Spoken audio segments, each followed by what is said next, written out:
மக்களே, நான் உங்க ஜப்பார் பாய்.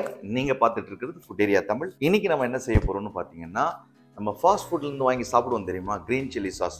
அதுதான் செய்ய போறோம். இப்போ தொடர்ந்து பார்த்தீங்கன்னா நம்மளுடைய சேனல்ல ஹோம்மேட் மேகி மசாலா, ஏன்னா மக்கள் நிறைய விரும்பி சாப்பிட்றது, அதை அப்லோட் பண்ணியிருக்கோம். ஸ்வீட் சில்லி சாஸ் போட்டிருக்கேன். அப்புறம் வந்து பெரி பெரி மசாலா, இதெல்லாம் வந்து என்னன்னா நம்மளாம் விரும்பி சாப்பிட்றது, நிறைய ரெஸ்டாரண்ட்ல வந்து யூஸ் ஆகக்கூடிய பொருட்கள்.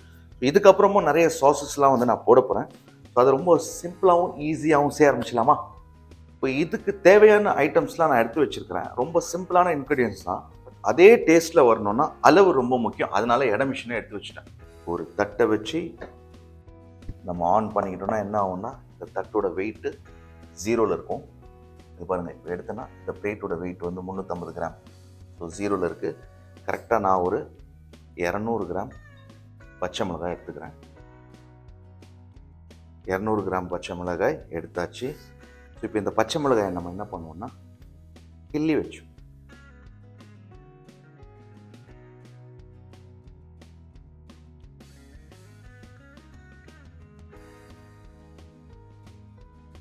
அவ்வளோதான். எல்லா பச்சை மிளகாயும் கிள்ளியாச்சு. இப்போ மொத்த மிளகாயும் தண்ணியில் போட்டுடலாம்.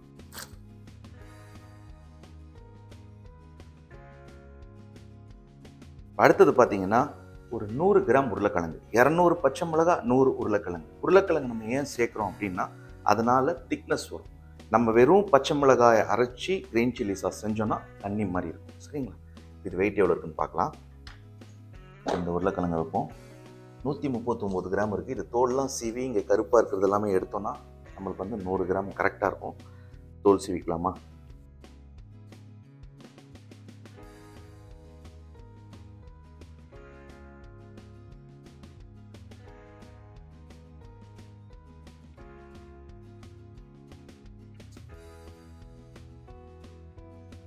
இப்போ இந்த உருளைக்கிழங்கை பொடிசா நறுக்கிக்கலாம்.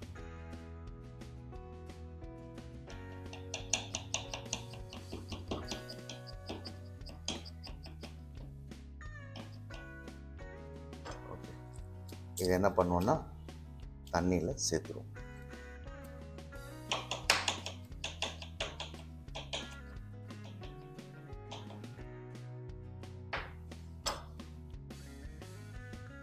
அடுத்தது பார்த்தீங்கன்னா பூண்டு 15 கிராம் உரிச்சு வச்சிருக்கேன். வெயிட் போட்டுக்கலாம். இந்த பூண்டையும் தண்ணியில் போட்டுக்கலாம். அடுத்தது பார்த்தீங்கன்னா இஞ்சி 10 கிராம்.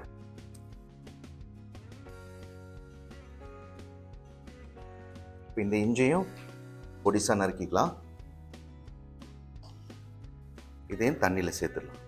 இப்போ நம்ம என்ன பண்ண போறோம், அடுப்பை பற்ற வைக்க போறோம். ஒரு பேன், 1 லிட்டர் தண்ணி,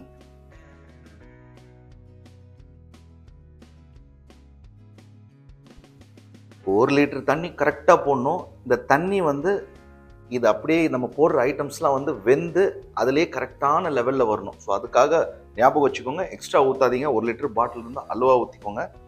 இப்போ நம்ம இதில் போட்டிருக்கோம் இல்லையா, இதை நல்லா இந்த தண்ணியில் கழுவி இப்போ இந்த 1 லிட்டர் தண்ணியில் போடும்.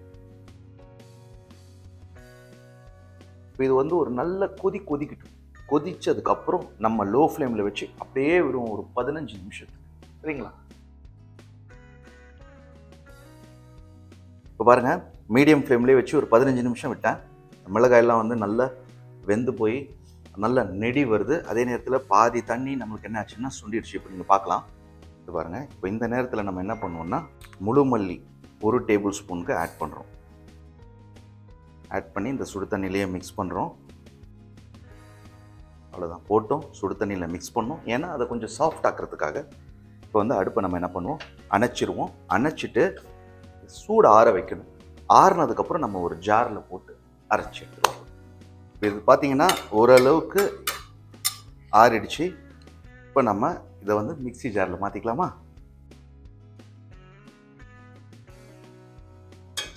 இதோட தண்ணியையும் நம்ம இதிலே ஊற்றிடுவோம். ஏன்னா இதோடைய தண்ணியில் மிளகாயோட காரம் இருக்கும், வேஸ்ட் பண்ணிடக்கூடாது.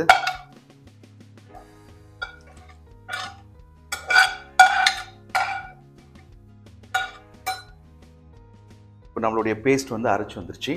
ஓரமாக வச்சுக்கலாம். மறுபடியும் நம்ம அடுப்பு பற்ற வைக்கிறோம். ஃப்ளேம் ஹையில் இருக்குது. ஒரு 100 கிராம் எண்ணெய், கடலெண்ணெயோ ரீஃபைண்ட் ஆயிலோ ஊற்றிக்கலாம். இந்த எண்ணெயை ஊற்றின உடனே நம்ம என்ன பண்ணணும்னா இந்த பேஸ்ட்டை ஊற்றிடணும். எண்ணெய் சூடாகணும், அதெல்லாம் வேண்டாம். ஏன்னா இது வந்து இந்த எண்ணெய் போட்டு செஞ்சாதான் அது கொஞ்சம் ஆயிலியாக தெரியும். அதுக்காக தான்.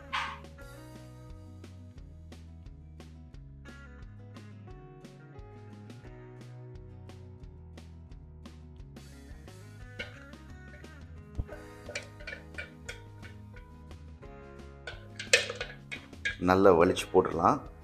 வேஸ்ட் பண்ண வேண்டாம். போட்டாச்சு. இப்போ என்ன பண்ணுறோன்னு பார்த்தீங்கன்னா ஒரு டேபிள் ஸ்பூனுக்கு சால்ட் சேர்க்குறோம். அப்படியே கையோட 1/2 டேபிள் ஸ்பூனுக்கு சர்க்கரை.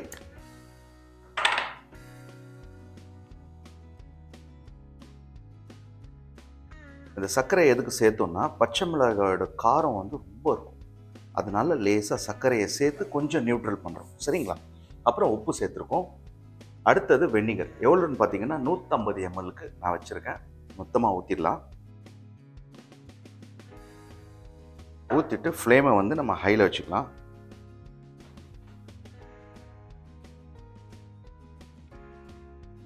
இப்போ பார்த்தீங்களா இது இப்படி இருக்கா? இப்போ இதை ஹை ஃப்ளேம்லேயே நம்ம என்ன பண்ண போகிறோம்னா நல்லா கொதிக்க வைக்க போகிறோம். கொதி வர ஆரம்பிச்சிருச்சு பாருங்கள். நல்லா கொதிக்குது. இது திக்னஸ்ஸு இது பாருங்க. இன்னும் கொஞ்சம் திக்கானோடனே நம்ம அடுப்பை அணைச்சிருவோம். அவ்வளோதான், நம்மளுடைய கரெக்டான டெக்ஸ்சருக்கு வந்துருச்சு பாருங்கள். இப்போ நம்ம அடுப்பை அணைச்சிருவோம். ஒரு பவுலில் மாற்றிக்கலாமா?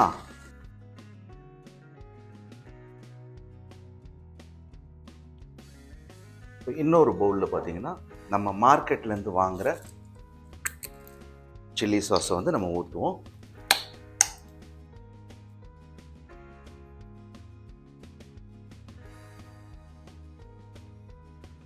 இப்போ நம்மளுடைய சில்லி சாஸ் பார்த்தீங்கன்னா சூடு ஆறுனதுக்கப்புறம் நீங்கள் வந்து ஃப்ரிட்ஜில் 2 மாதம் கூட வச்சு யூஸ் பண்ணலாம், கெட்டு போகாது. ஏன்னா அதில் வெனிகர் போட்டிருக்கோம், நல்ல காய்ச்சி இருக்கும். சரிங்களா?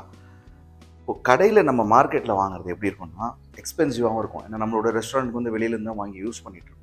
ஏன் நம்மளே மேக் பண்ணிக்கலாம் அப்படின்றதுனால தான். அதே நேரத்தில் உங்களுக்கும் காமிச்சிடலாம் அப்படின்னு. இது வந்து ரொம்ப மாதம் வந்து என்ன பண்ணியிருப்பாங்கன்னா சில்லர்லாம் வைக்க மாட்டாங்க, வெளியே தான் இருக்கும். ஸோ அந்த பாக்ஸில் பேக் பண்ணி அப்படியே இருக்கும். ஸோ அதனால் இதோடைய கலர் தன்மை மாறும், டேஸ்ட்டும் மாறும். இப்போ நம்ம செஞ்சது பார்த்திங்கன்னா டேஸ்ட் சுத்தமாக மாறாது. இது கொஞ்சம் ஃப்ரைட் ரைஸ்லேயே நம்ம வந்து போட்டு சாப்பிட்டு பார்ப்போம்.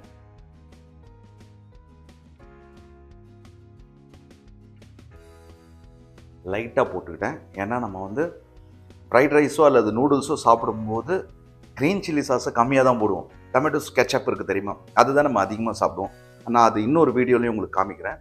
இந்த ரைஸோடு சேர்த்து சில்லி சாஸ் மிக்ஸ் பண்ணி ஒரு வாய் சாப்பிட்டு பார்ப்போம். ஆனால் சூடாக சாப்பிடக்கூடாது. இது ஆறுனதுக்கப்புறம் தான் சாப்பிட்ணும்.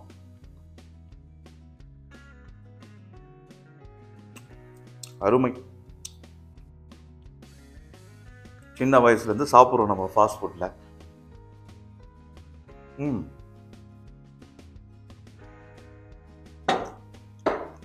ரொம்ப அருமை, ரொம்ப அருமை. இதை வந்து நம்மளே செஞ்சு வச்சுக்கிட்டதுனால நம்மளுக்கு என்ன ஆகும், எப்போ தேவைப்பட்டாலும் கொஞ்சம் எடுத்து நம்ம போட்டுக்கலாம். அதனால் ஒரு கண்ணாடி பாட்டிலில் போட்டு வச்சுக்கோங்க. பிளாஸ்டிக்கில் ஸ்டோர் பண்ணாதீங்க.